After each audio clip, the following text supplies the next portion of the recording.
What's going on, guys? It's your boy Swifty, man. I'm back with another video, and man, I'm a little sick if you can't tell, but I'm here ranking every Degrassi season. So yeah, man, this is every Degrassi season, and by the way, I'm doing the Next Generation and Next Class only. I'm not doing any other. And I got another video coming out about why you should watch this show before you die, because this show is goated. Okay, so here we're gonna go no. We're gonna do the no tier. Good. Here we're gonna go great. Here we're gonna go iconic. Here we're gonna go peak. Goku. We're gonna do Goku tier. And then Kakarot. These two are gonna have something by themselves. Anyway, so let's hop right into it. So season 1, no. I'm not even gonna, I don't have to get into that. This season was just an intro, and it's not horrible. That's why I got good as the second highest tier, because nothing about Degrassi's bad except for season 1 and another season. But we'll get into that. But yeah, season 1, it was it was just a lot of childish stuff, man. Come on, like, who cares? Like, grow up, guys. 7th, 8th graders, like, you know what I'm saying? Okay, season 2, I ain't gonna lie, it was great. The whole Craig's whole character development this whole season. Craig finding out who Craig is, Ashley finding herself, everybody hating Ashley, and then Terry had good character development. Paige had good character development. Every character, and what happened with Paige, of course, and like her whole, what happened to her, allegations and whatnot. Like, man, it's just really good. Like, it's great. And it's not like it's a huge step up from season 1. I'm gonna be honest, I really like season 2. So I'm gonna put season 2 in the great tier. Third, no, we're gonna go peak. Sorry, we're going peak here. And by the way, I'm gonna rank all the seasons and put them like there, but then I'm gonna take 2 out and put them at the very top, the top 2. You'll see.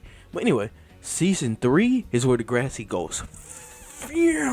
Like, I'm talking about, like, it takes off. Like, season 3 is great. Craig had more character development, and then he started cheating on Ashley with Manny, and then the whole Joey situation. Oh, and I forgot, in season 2, Spike and Snake got married, and they had the baby in season 3, and then it was just like Sean had a bunch of like self-sabotaging going on, and dude, season 3 is just so good. Like, season 3 is honestly perfect. It is a no flaw season, like, whatsoever.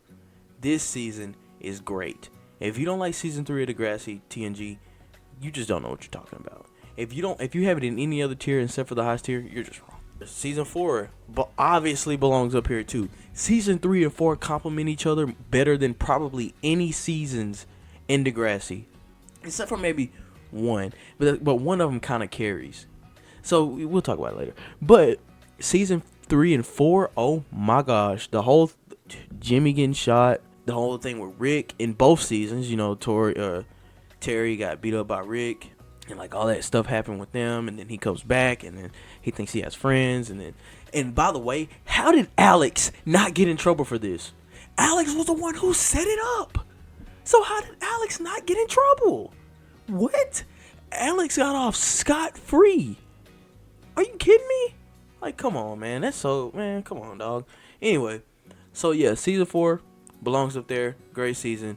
If you don't like it, Paige going through her little trauma thing and running over Dean's car and blah blah blah. Like, man, season 4 is so good. Moving on to season 5. Season 5 is kind of an L, guys. Let me be completely honest with you. It's kind of an L.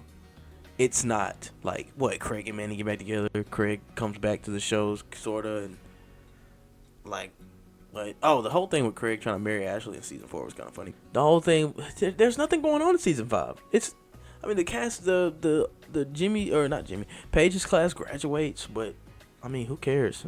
Like, I mean, it's not all that, man. It's all right. Season 5's all right. The whole Lakehurst thing, I believe it happened in season 5. Yeah, pretty sure. That was pretty cool. But other than that, season 5's kind of a nail. I mean, you do have like Snake cheating on Spike with Miss Hot Sauce and all that, but season 5's alright. Season 6 iconic. No question. You have JT dying, all the Lakehurst stuff and the beef and the drama, and then like just the way they dealt with JT's death. Like it just went there. Like just like in season 2 with Paige, what happened to Paige and Dean. Like Degrassi handles situations like that so maturely and perfectly. Like no other show handles it the way Degrassi does, and that's why I love the show, because they can tackle, like, it has taught me a lot about life. And season 6 taught me a lot about life, and it taught me how to be thankful for my people, like even more than I already understood that. So yeah, season 6, man, JT and Liberty. JT was finna go tell Liberty he was still in love with her. Like, I'll never get over that. Anyway, season 7, I'm gonna be honest, season 7's great. It's not all that, but it is great. Season 7, you have all them graduating and whatnot, but you have Emma and all them graduating and whatnot. And I meant to say this. Season 6 easily has the best entry, like beginning episodes. The whole thing with like Sean and Peter in the racing stuff, fire peak. But anyway, season 7, you have like the whole Peter and Darcy thing. Darcy kind of carried this season. That's why it's great. Darcy's whole storyline during this season was really great. And we got introduced to all the new characters, like Anya. Gosh, Anya and Sav. Anya, like, dude, that's so annoying. Anya and Sav though, and it might have been season 6, don't quote me, but I'm pretty sure it was season 7 that they got introduced. I'm pretty sure. Actually, I'm lying. I think it was season 6, because season 7 was the second semester of their senior year, so it might have been the same year, unless Lakehurst got moved there. No, I don't remember. Anyway, we go more into depth with those characters, with the next generation coming up, even though they're obviously a worse generation. Like, I mean, they're the worst out of all the 4 big generations in Degrassi. Like, they're the worst. Like, you have Emma in Paige's class. You have Holly J's, and you have Holly J's class, like that whole group right there. And then you have Eli and Claire's class and that whole group. And then you have Zig and Maya's group. And they're easily the worst one. But anyway, yeah, Holly J's class is easily the worst one. But I don't know. Season 7's a watch. It's great. It's not iconic or peak. It's alright. It's alright. Season 8's good. It's not all that. I'm sorry. The whole thing with them going to college was so horrible. Dude, season 8's so bad. It's not bad, but like Degrassi standards, it's bad. Like, I'm sorry, dude, it's all right. It's in the same tier with season 5. Like, those are both seasons where you're like, all right, let's go and get this season over with so we can get to the nitty gritty. But it still was really good. Peter and Mia is the most unrelated. I say unrelated. Peter and Mia are the most underrated relationship in the show, because they're great together and their chemistry is amazing. Like, I love Mia and Peter, no question. Like, I'm Mia and Peter for life. And sorry, I have a headache. I think I have COVID, so if you hear me slurring my words and whatnot, that's why. But I like them this season. Peter kind of carries this season. That's sad to say. That's why it's good, because Peter's not a great character. So, season 9. Oh man, peak. What? Like, stop playing. Stop. Okay, let me not do that. I'm gonna put it at the top of iconic. Because I'm not gonna put it up there with the ones that are going up there. But I almost put it up there. Season 9 is iconic. You're just not telling me it's not. Season 9 is great. The whole thing, man. Jane, ooh man, when Jane cheated on Spinner, I'll never forgive you for that, Jane. You'll never be forgiven for cheating on Spinner Mason. I'm sorry. I just can't. No, I'm joking. But anyway, I thought that could have been the best relationship in Degrassi history, and then you did what you did. Really, Jane? You did that to my boy? You serious? Anyway, but yeah, season 9 just belongs up there. Like, I just don't see how it doesn't. The whole thing with them going to New York, and then I don't like that Emma and Spinner got married. That was kind of weird, but we got to see that they were still together in Next Class. Season 9 still belongs up there. Season 10, all right, iconic, no question. We're gonna put it at the top. It's just iconic. I'm sorry, you're not telling me that it's not. I dare you to tell me it's not iconic. Season 10 was a banger. Like, season 10 was almost flawless. Like, And they introduced so many good characters. Eli and Claire. I mean, obviously we met Claire before, but Eli coming in and him and Claire's friendship at first was really good. And then they got together, and he crashed the hearse at the end of the season. And then Allie had more character development. I just really like this season. Like, I don't know. It's just really good all around. And Fiona was dating that douchebag and whatnot, and blah, blah, blah. And then Sav and Holly J getting together was kind of weird, but, like, they had good character development. Owen has some character development. It's really good. I'm gonna be honest, season 11, it's peak, bro. I'm sorry, it's just peak. Season 11 is goated. Like, I don't care what nobody says. Season 11 is goated. The whole thing with Drew and Bianca, they're obviously one of the like top 10 best relationships in the series. Like, that's no question. Bianca doing everything she did for Drew, and then them breaking up, and then him getting with Katie, and then him getting back with Bianca, and oh man, there was just so much going on in season 11. And like Jake and Claire was kind of weird, but it was fun to watch. It was just so much going on, and like I don't know, man. I just don't see how you can hate on it. Like, it was really good. Like, season 11 was just good. The whole thing with Fitz, and like it was just good. It was good. It was good. I say good. It's iconic. Like, it's one of the best seasons. And then they introduced my favorite couple in the series, in the middle of the series. I'm not gonna say who it was, but anyway. But the whole thing with like Zig and Maya coming in the series and Tori and all that was good. I liked it. We had a new generation of Niners coming in. Like, it was good. Season 12.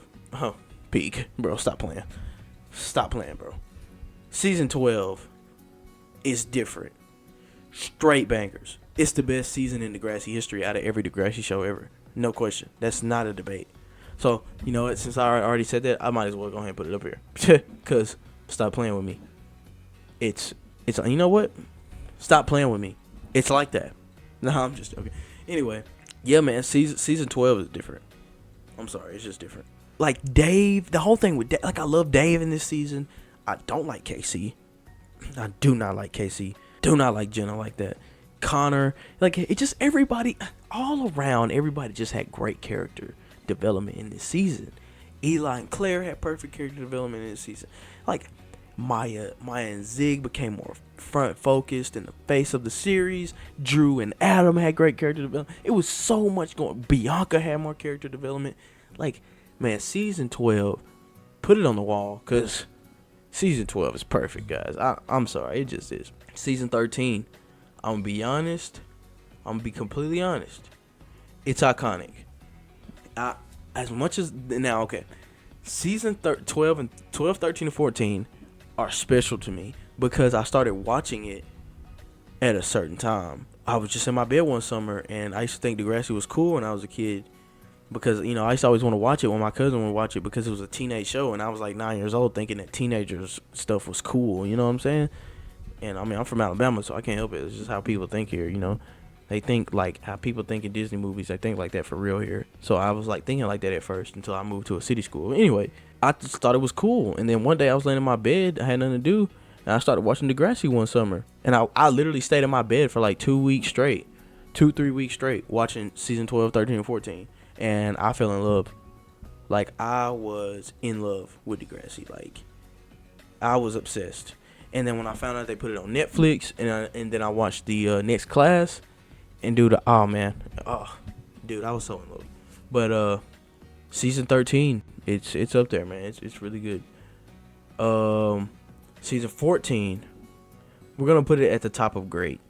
Season 14 belongs at the top of great, maybe low iconic tier. Season 14 is very underrated. I found out that a lot of people didn't like season 14, but I didn't even mention season 13. I was stuck with Claire. Gosh, season 14, you know, Claire got pregnant and whatnot. She had just finished having cancer, and man, Claire had a lot going on in them last 2 seasons. Man, boy, Claire, man, I'm surprised she's still alive. I'm surprised she ain't ended all. Like, man, Claire, man, boy, Claire was went through a lot, boy. Parents got, like, god dang, man. Poor Claire. Claire probably got done the most filthy out of everybody in Degrassi. And how did I not mention in season 12 that Campbell Saunders committed suicide? I can't believe I didn't mention that. But still, you can still see the effects from people dealing with it in season 12, like from season 12 and these next 2 seasons. Like, you know, Dally and Alice were like one of my favorite couples, but they kind of took a back seat in season 14. Season 14, Great, dude. To end it off with Eli and Claire sitting there talking about go, we'll find our way back to each other was perfect. Like, you couldn't ask for a more perfect ending than that. Okay, season 1 of Degrassi Next Class. Oh crap. It's one of these tiers. I put it at the top of no, because it's not as bad as this. And what I mean by no is like I'd rather not watch it, but I can still watch it because it's good. I mean, it's decent. You know, Degrassi has nothing bad to me, if you ask me. Like, in my opinion, nothing about Degrassi is bad. It's either all right or, you know, good plus. You know, but season 1 was just really weird. The whole stuff with I don't like Netflix like that, man. And they kind of weirded out the show. They weirded out the show. Sorry, Netflix weirded out the show. Like, they ruined it. I'm not gonna lie, they really did. But season 1, you had the whole thing with like Maya kind of carried this season, even though it wasn't all that good. Zig and Maya carried this season, obviously, and Miles a little bit too. Miles had a lot of character development in this series, and Hunter, the whole thing with Hunter being weird and crazy and whatnot. It's alright. Season 2 belongs in good. It was alright. It wasn't all that. I mean, I don't know. Season 2 was just alright. You know, Maya was heartbroken over Zig, and Maya and Zig's my favorite relationship couple, by the way. And Zig cheated on my dog. Like, come on, Zig. I can forgive you for that because I love you. But, and you kind of made up for it. But, come on, bro. You can't cheat on Maya, dog. Like, come on. But anyway, the whole thing with them getting together, like Esme and Zig, Zoe trying to figure out who she was, and like I understand all that. Season 2 was alright. Season 3, however, iconic, no question. No question whatsoever. Season 3 of Next Class was iconic, and it belongs up there. It was great. Like, what are you saying? Like, honestly, you know what, bro? Season 3 of Next Class is insane. It really should be in peak. It's in peak. What, bro? Season 3 of Next Class is insane. The whole thing with Maya and her trying to find herself and finally dealing with Cam's death. Like, what? Season 3 of Next Class is really good. It's like, okay, Degrassi pounced, like, and I started watching Next Class a month before this came out. And the day it came out, I sat there and watched the whole season. And like that morning, it came out at 2 o'clock in the morning my time, and I stayed up until 6 o'clock in the morning watching that, sitting in my floor while school was out on break. January 7th, 2017. Remember it like it was yesterday. And yeah, season 3 of Next Class is good. The whole thing with Maya, like I said, great. Esme found Maya. Esme and Zig found Maya. It was kind of weird. Iconic. Season 4 is iconic. No question. Season 4 belongs somewhere. I put it like right here. Season 4 of Next Class it's iconic. It just is. The whole thing with like Maya and Zig. You know, Zig was so worried about Maya, and he was like basically showing his love for her still and whatnot. Like, man, that season was great, bro. And you're not telling me it's not. It just was. And Maya finding herself again, and then Grace and Jonah getting together. Like, Grace and Jonah was cute. Like, I don't care what y'all say. Stop hating. Like, Grace and Jonah was cute. Like, don't hate, appreciate. Yeah, it just, Grace finding out who she is, and Jonah uplifting Grace, making her a better person. You know, Frankie and freaking, what's the name? Frankie freaking being weird. Oh, he's with Grace. Oh, like, bro, shut up, dude. But anyway, season 4 Next Class is good, and I'm sorry, it just was. I cried when they graduated because that used to be my favorite class, but now they're my second favorite class. And Eli and Claire's class is my favorite now, and Drew. I mean, like it just is what it is. But anyway, that's gonna do it for this video. Leave a like, comment, subscribe. Let me know what you think about this tier list in the comment section below. And I'm sorry if I'm talking weird. Like I said, I'm sick, and I'm like lisping a little bit because my throat hurts so bad, and like I'm trying to be gentle with my tongue. But yeah, man, leave a like, comment, subscribe, and let me know what you think about this. I'm out, man. Peace.